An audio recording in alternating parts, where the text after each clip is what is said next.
Do people tell you, sorry, could you please repeat that? கொஞ்சம் நீங்க சொன்னதை திருப்பி சொல்றீங்களா அப்படின்னு சொல்றாங்களா? எதனாலன்னு யோசிச்சு பார்த்தீங்களா? நம்ம லாங் சென்டென்சஸாக சொல்லியிருப்போம், நிறையா சொல்லணும்னு சொல்லியிருப்போம்.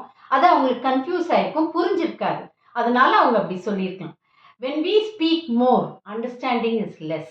So always, whatever you want to convey, எதை கன்வே பண்ணணும்னு நினைச்சாலும் அதை ஷார்ட்டா, கிறிஸ்பா, கிளியரா கன்வே பண்ணுங்க. இதுக்கு ஒரு சின்ன rule. Think, speak, stop.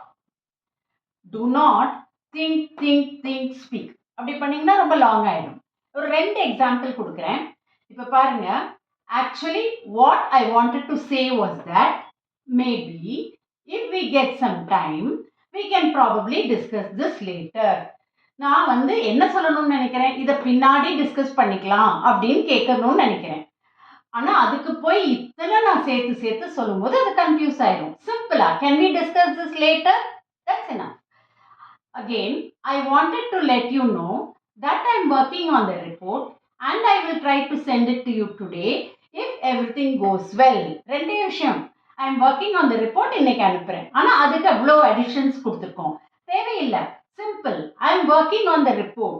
I'll send it to you today. Shorter இருந்தா மெசேஜ் ரீச் ஆயிடும் ஈஸியா. So always keep in mind, long sentence cause confusion and short sentences will lead to clear communication. Concentrate on short sentences, clear English and not long English.